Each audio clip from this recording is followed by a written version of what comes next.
कई साल पहले दूर दराज एक शानदार सल्तनत थी, नूरिस्तान। यह मुल्क अपनी खूबसूरती और अमन के लिए मशहूर था। इस सल्तनत के बादशाह का इकलौता बेटा था, शहजादा फराज। वह बहादुर, समझदार और नेक दिल इंसान था।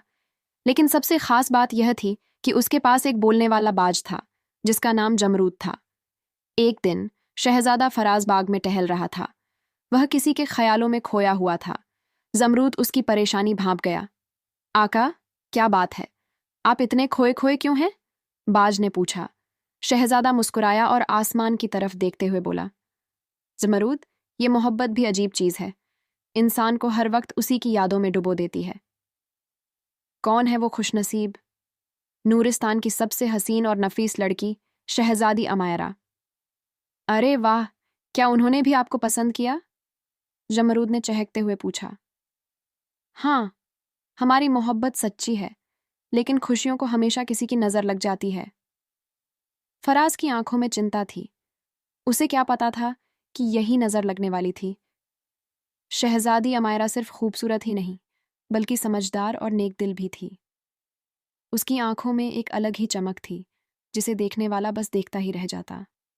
लेकिन किस्मत को कुछ और ही मंजूर था।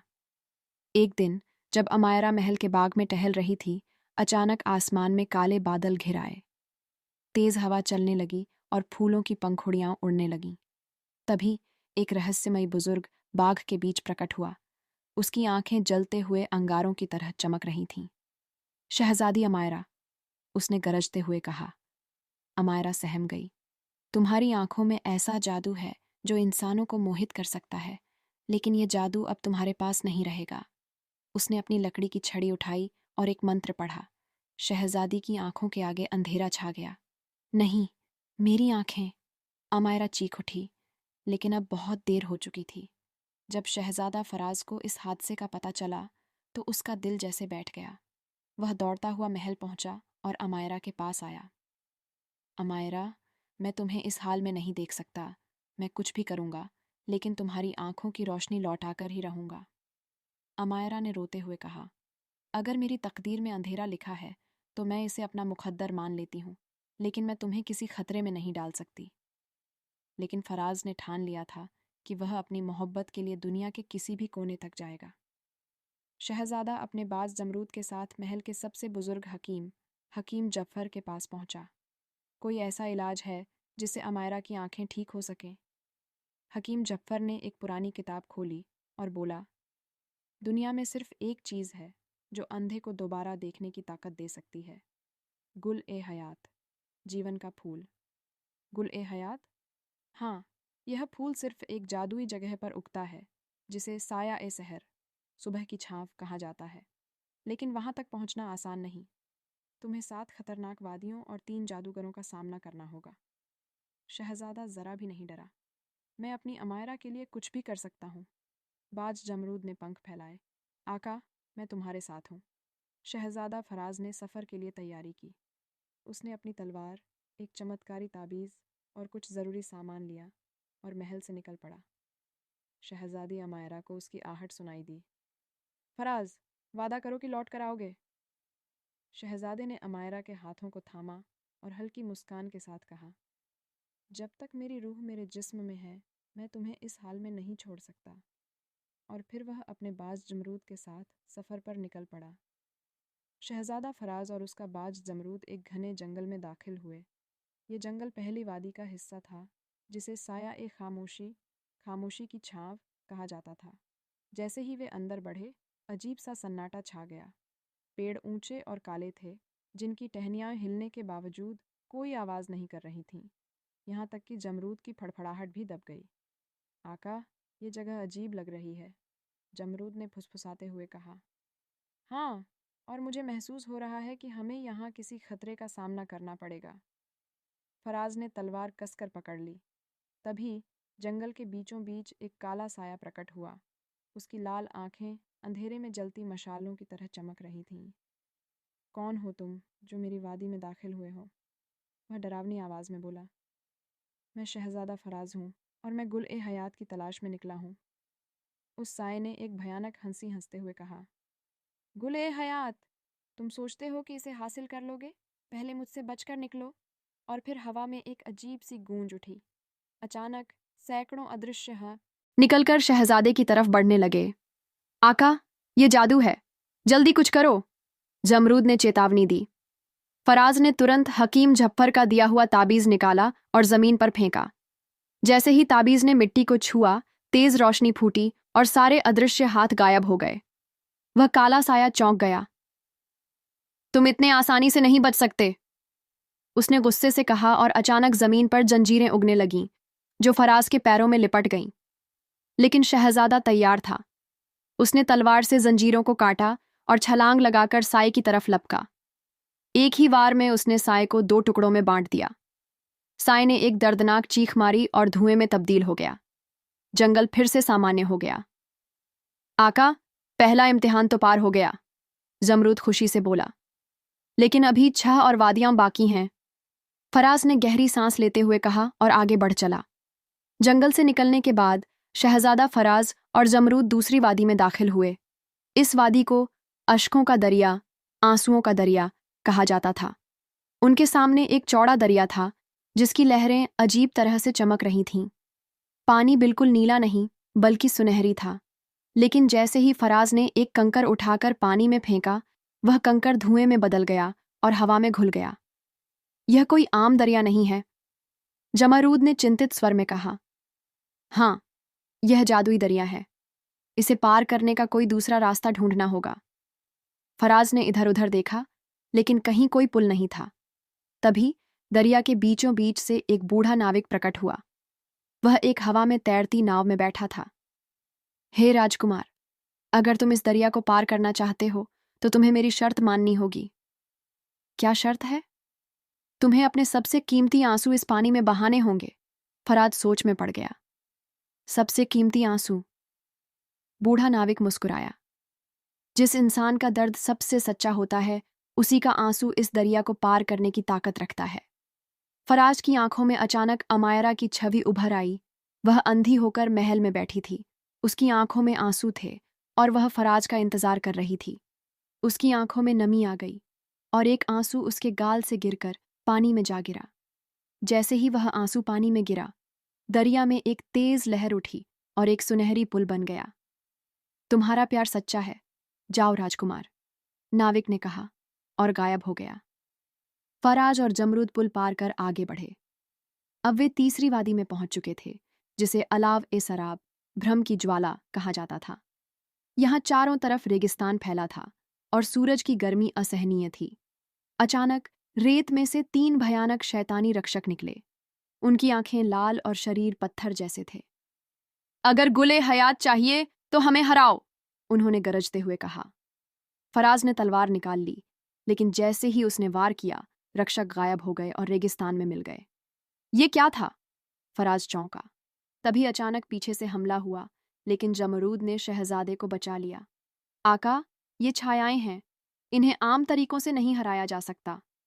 फराज को याद आया कि हकीम जफर ने उसे एक चमकता हुआ पत्थर दिया था, जो अंधेरे की छायाओं को नष्ट कर सकता था।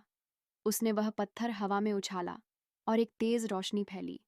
तीनों छायाएं चीखती हुई जलने लगीं और राख में बदल गईं। अब वे चौथी वादी में पहुंचे, जहां एक भूतिया किला था।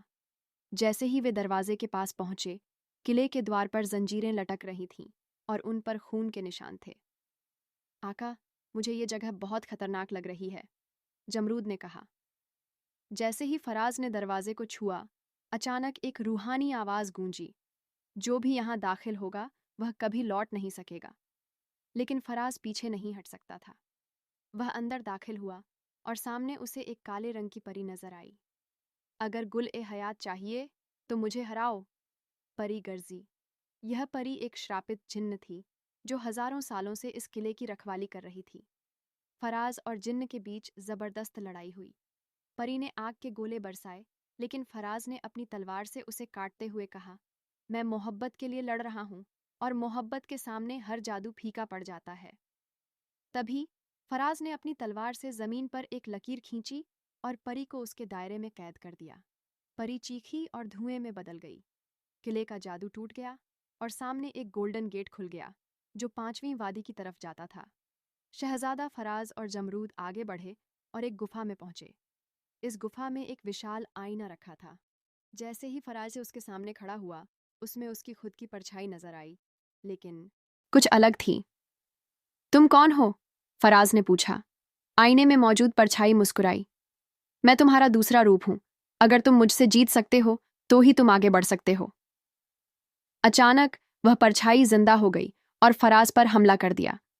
अब यह लड़ाई फराज और उसके खुद के बीच थी।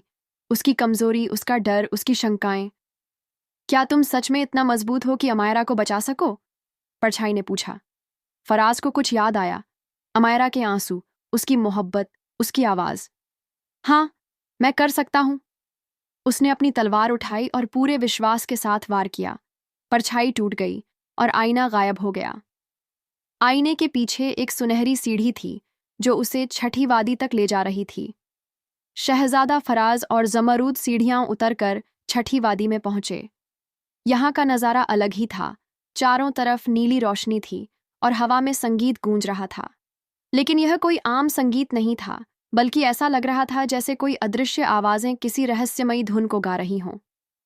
यह कौन सी जगह है आका? जमरूद ने आश्चर्य से पूछा। यह संगीत जादुई है, लेकिन यह हमें रोकने के लिए बज रहा है।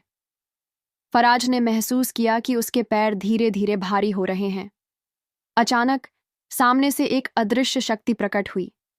यह संगीत की देवी थी, जिसने अपनी आवाज से कई योद्धाओं को हमेशा के लिए रोक दिया था। अगर आगे बढ़ना है तो मेरे संगीत को हराना होगा, देवी ने कहा।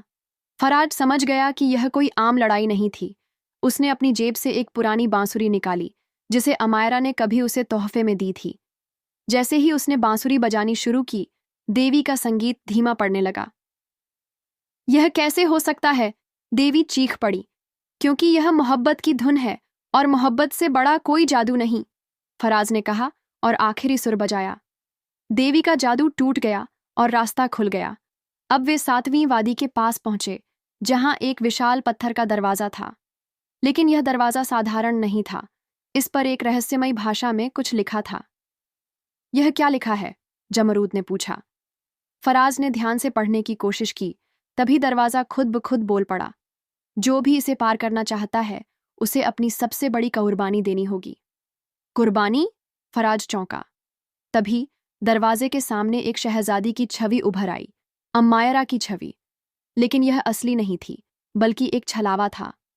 अगर तुम अमायरा को बचाना चाहते हो तो तुम्हें अपनी याददाश्त की कुर्बानी देनी होगी। फराज के लिए यह सबसे बड़ा इम्तिहान था। अगर उसने याददाश्त खो दी तो अमायरा को बचाने का मकसद ही खत्म हो सकता था।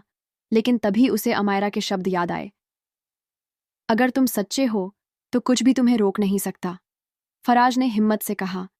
मैं अपनी याददाश्त नहीं, बल्कि अपने डर की कुर्बानी देता हूं।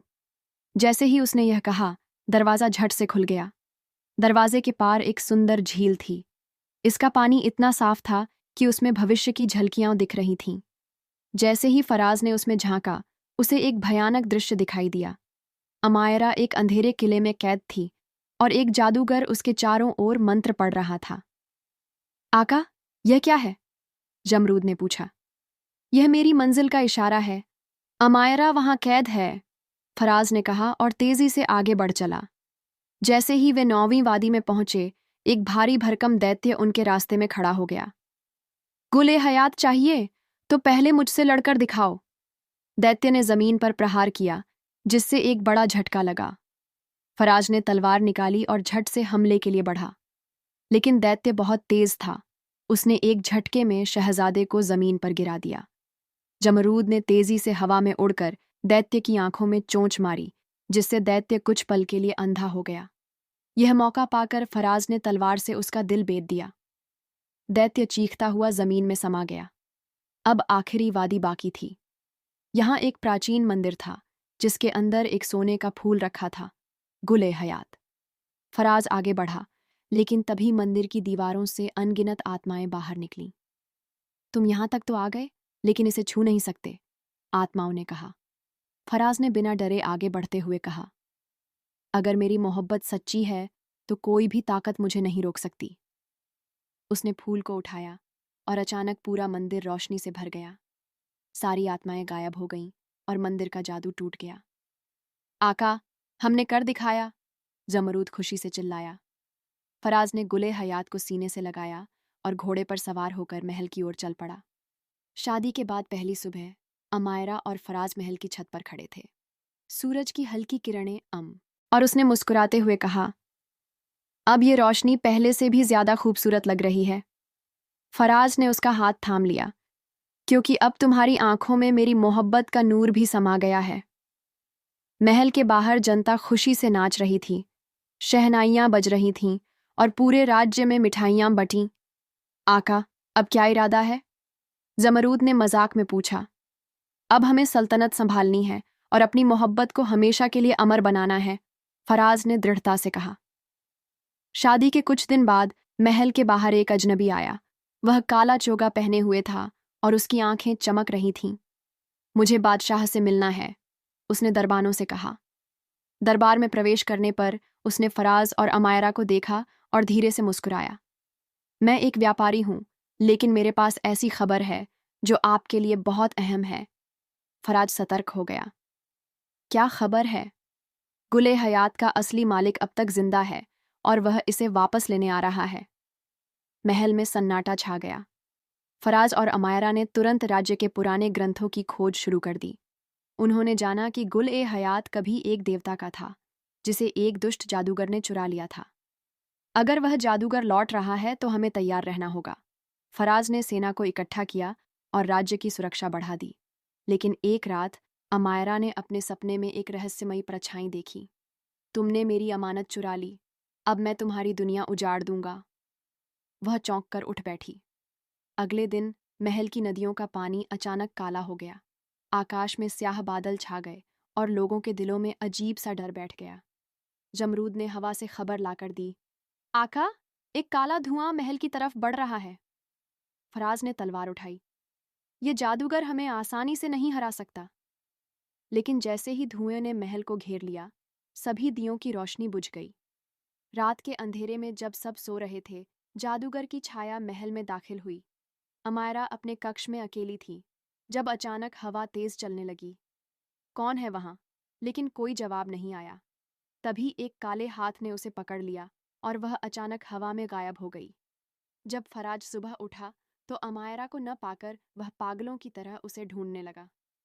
यह जादूगर की चाल थी। जमरूद ने आसमान में उड़ते हुए अमायरा का पता लगाया। आका, वह उत्तर की ओर एक किले में कैद है। फराज ने सेना तैयार की और उस किले की तरफ बढ़ा। किले के चारों ओर आग के पहरेदार खड़े थे, जिनके शरीर आग से बने थे। अगर हमें अमायरा को बचाना है तो हमें इन्हें हराना होगा। फराज ने तलवार खींची और जमरूद ने अपने पंखों से तूफान खड़ा कर दिया। किले के अंदर अमायरा जंजीरों में बंधी थी। जादूगर हंसते हुए बोला, अब तुम्हारा शहजादा भी मुझे नहीं रोक सकता। लेकिन तभी दरवाजे पर एक तेज प्रहार हुआ। फराज अंदर घुसाया और गरजते हुए बोला, मैं तुम्हारा अंत करने आया हूं। जादूगर ने आग की लपटें छोड़ीं, लेकिन फराज ने गुल ए हयात की पंखुड़ियों से ढाल बनाकर उन्हें रोक दिया। जादूगर ने आखिरी चाल चली, अगर मैं नहीं रहूंगा तो अमायरा भी नहीं रहेगी। उसने एक जहरीला तीर अमायरा की तरफ चलाया, लेकिन फराज ने खुद को उसके आगे कर दिया। तीर उसके सीने में लगा और वह जमीन पर गिर पड़ा। अमायरा चीख उठी, फराज! जादूगर ने सोचा कि उसने जीत हासिल कर ली, लेकिन तभी गुल ए हयात की रोशनी फैली और तीर का जहर गायब हो गया। फराज खड़ा हुआ और बिजली की रफ्तार से जादूगर की छाती में अपनी तलवार घोंप दी। अब तुम्हारा जादू हमेशा के लिए खत्म। जादूगर की चीखों के साथ पूरा किला हिलने लगा। किला ढहने लगा, लेकिन फराज ने अमायरा को बाहों में उठाया और भाग निकला। जैसे ही वे बाहर आए, पूरा किला जलकर राख हो गया। अमायरा ने रोते हुए फराज को गले लगा लिया। तुमने मुझे फिर से बचा लिया। फराज ने मुस्कुराते हुए कहा, क्योंकि मैं तुमसे बेइंतहा मोहब्बत करता हूँ। महल लौटने पर राज्य में फिर से रोशनी फैल गई। जश्न मनाया गया और फराज और अमायरा हमेशा के लिए एक दूसरे के हो गए।